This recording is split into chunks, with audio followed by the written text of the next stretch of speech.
라디오 코리아 모닝 뉴스 3부 순서 듣고 계십니다. 네, 이van 기자 나와 계십니다. 어서 오십시오. 안녕하십니까? 네, 지난 1970년대와 80년대 보스턴 암흑가를 주름잡았던 깽단 두목이 있었는데 바로 제임스 와이티 벌저입니다. 그렇습니다. 이 사람이 체포가 돼서 이곳 LA 살다가 체포가 됐죠. 네, 산타모니카에서. 네, 몇 년 전에 살다가 이제 체포가 됐는데 그 사람이 감옥에서 죽은 채로 발견이 됐어요. 네, 그렇습니다. 이제 연방수사국 FBI 펜실베니아주 지부에 따르면 벌저는 어제 오전 웨스트 버지니아주 브루스톤 밀스 연방교도소에서 숨진 채 발견됐습니다. 네. 발견 당시에 벌저는 이미 숨진 상태였고요. 카운티 검시관이 도착해서 사망 판정을 내렸습니다. 네. 벌저는 이제 교도관 감시가 소홀한 틈을 타서 앙심을 품은 동료 재소자들이 살해한 것으로 추정되는데요. 아하. 올해 89살을 마지막으로 교도소에서 생을 마감했습니다. 네. 자, 저한테도 굉장히 생소한 인물이거든요. 이 사람 어떤 인물인지 좀 짚어보도록 하죠. 네. 네, 본명은 제임스 벌저입니다. 이제 이름에 화이티가 붙은 것은 별칭인데요. 이는 이제 벌저의 머리카락이 백금색이기 때문입니다. 아하. 네. 지난 1929년 스코틀랜드 이제 남서부 항구 도시죠. 글래스고에서 출생한 벌저는 어릴 적 이제 가족과 함께 보스턴으로 이주합니다. 벌저의 인생은 시작부터 이제 파란만장한데요. 청소년기에 범죄를 저질러서 샌프란시스코의 악명 높은 교도소죠. 알카트라즈에서 3년 동안 수감됩니다. 이제 이후 이제 1950년대 중반부터 보스턴 남부를 주름잡는 갱으로 이름을 알렸고요. 이후 윈터힐이라는 갱 조직을 이끌게 됩니다. 네. 네, 혐의가 어마어마하죠. 네, 그렇습니다. 네. 이제 살인과 살인 모의, 공갈, 자금 세탁, 마약 밀매, 무기 소지 등 총 32건의 혐의를 받고 기소돼서 84살 때 종신형을 선고받습니다. 즉 갱단이 저지를 수 있는 범죄는 모두 저질렀다고 보시면 되겠는데요. 네. 그런데 이렇게 많은 범죄를 저지르고도 체포되지 않은 이유는 이제 벌저 뒤에 연방수사국 FBI가 있었기 때문입니다. 지난 1975년 윈터힐을 이끌고 있던 벌저에게 FBI 요원 존 코넬리가 접근을 하는데요. 네. 존 코넬리의 조건은 이렇습니다. 이탈리아계 라이벌 갱단인 뉴 잉글랜드 마피아 정보를 이제 FBI에 제공하는 대신에 위법 행위를 눈감아 주겠다는 것이죠. 네. 이에 벌저는 스파이 노릇을 하게 되고요. FBI를 등에 업은 뒤에 이제 마약 유통은 물론 도박 사업에까지 진출을 하게 됩니다.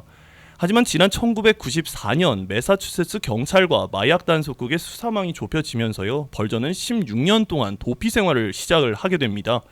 이때 이제 9.11 테러 주범인 오사마 빈라덴과 함께 FBI의 1급 수배자 10인의 이름을 올립니다. 네.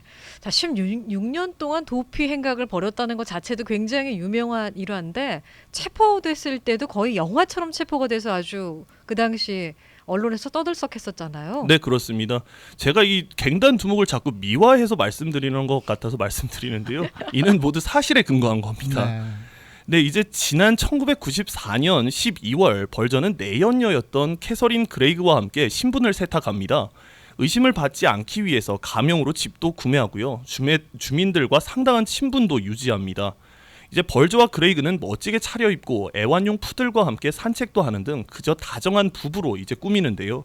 이 와중에 연방수사국 FBI에게는 벌저의 뒤를 봐줬다는 각종 의혹들이 뒤따르게 됩니다. 이에 FBI는 지난 2011년 200만 달러의 현상금을 내걸고 벌저 검거에 나서는데요. 하지만 검거는커녕 단서조차 없어서 이제 검거에 어려움을 겪던 도중 FBI는 내연녀 그레이그가 성형 중독이라는 사실을 착안해서 그의 신체적인 특성을 묘사한 현상 수배지를 TV 프로그램을 통해 내보냅니다. 영화네요, 영화. 네, 그렇습니다. 이후 2011년 6월 제보로 FBI는 산타모니카 아파트를 덮쳐서 벌저를 검거할 수 있었습니다. 무려 16년 만에 체포였는데요. 당시 벌저와 그레이그는 이제 찰스와 캐롤 가스코라는 가명을 쓰고 있었다고 합니다. 네, 뭐 이 얘기가 영화 같은데 사실은 이 사람을 주인공으로 한 영화가 만들어졌어요. 네, 앞서 저희가 이제 방송 시작 전에도 말을 했었는데요. 이제 지난 2006년에 개봉한 마틴 스코세이제 감독 영화 네. 디파티드입니다. 디파티드. 네. 아, 이 영화 재밌죠. 네, 맞습니다. 재밌어요. 꼭 보세요, 네. 네, 저도 이제 부회장님 되면서 알게 됐는데요. 네. 이제 무간도를 기초로 중국, 예, 했던 홍콩 영화죠. 네, 무간도가 맞습니다. 원래 오리지널 이제 영화고 네, 네. 거기서 모티브를 좀 따와서 집어넣었는데 완전히 다른 얘기를 만들었죠. 그러니까 이 디파티드는. 네, 그렇습니다. 그 영화를 보면서 야 정말 실제로 저런 사람이 있을까 했는데 있더라고요. 그래서 이제 디팔티드에서는 잭 니콜슨이 벌저의 역할을 맞습니다. 열연하고요. 네. 이어 2015년 블랙 메스라는 영화도 벌저의 악행에서 모티브를 얻어서 제작한 영화인데요. 네. 당시에는 이제 조니 뎁이 벌저 역할을 맡았습니다. 자, 여기까지만 해도 이 벌저란 사람 영화 같은 스토리를 가지고 있는 참 사연 많은 인물로 지금 조명이 되고 있는데요. 이게 우리가 더 집중해서 봐야 될 거는 동생도 이제 대단한 인물이라는 거죠. 네, 그렇습니다. 집안이. 네. 이제 그런데 전혀 다른 의미에서 대단한 인물입니다. 정반대인데요. 네. 바로 벌저의 5살 아래 친동생 윌리엄 벌저입니다. 네. 이제 윌리엄 벌저는 지난 1970년 매사추세츠주 상원 의원, 8년 뒤인 지난 1978년부터는 17년 동안이나 매사추세츠주 상원 의장을 지냈습니다. 지난 2003년까지는 매사추세츠 대학 총장을 지냈습니다. 이제 형은 갱단 두목, 동생은 유령 정치인, 즉 전혀 상반된 인생을 살았지만 형제는 누구보다도 뛰어났던 것으로 이제 기록에 남아 있습니다. DNA가 어떻게 이렇게 달라요? 한 이게 부모한테 영화라니까요. 나왔는데. 무조건 영화예요. 이 소리는. 네, 그렇습니다. 이제 한 사례를 들면요, 형인 화이티 벌저는 정식 기소를 앞두고 이제 도주를 하게 되는데요. 형인 도주 때문에 동생인 윌리엄 벌저는 하루아침에 정치 생명의 위기를 맞습니다. 그런데 이때에도 형에게 등을 돌리지 않는데요. 당시 이제 보스턴 글로브가 보도한 속기록에 따르면요, 윌리엄 벌저는 형에게 불리한 어떠한 일도 하고 싶지 않다. 형을 잡으려는 사람을 도울 의무가 있다고 생각하지 않는다고 말했다고 합니다. 네. 지난 2003년 이제 FBI 내부와 화이티 벌저의 연루설이 사실로 드러난 직후에는 비난이 빗발치자 동생 윌리엄 벌저는 총장직에서도 사퇴했습니다. 네. 그냥 뭐 들으신 대로 정말 파란만장한 인생을 산 벌저입니다. 결국 이제 교도소에서 목숨을 잃고 말았는데 살아생전에 이 벌저가 자신의 인생에 대해서 후회하는 말을 남겼다. 이게 또 이슈가 되고 있어요. 네, 그렇습니다. 바로 이제 벌저가 수감 당시에 고등학생들에게 보낸 참회 편지입니다. 이제 매사추세츠 레이크빌에 어포니킷 고등학교 여학생 3명이 리포트 제출을 위해서 벌저에게 편지를 보내는데요. 아하. 이제 답장이 올 줄 몰랐던 것이죠. 그런데 뜻밖의 답장을 받게 됩니다. 답장에는 이러한 내용들이 들어 있습니다. 이제 벌저는 나는 인생을 허비했고 바보스럽게 지낸 것을 후회했다. 또 자신의 인생에 대해 부모와 형제들에게 수치와 고통을 안겨줬다. 내 삶은 이제 곧 끝날 것이다.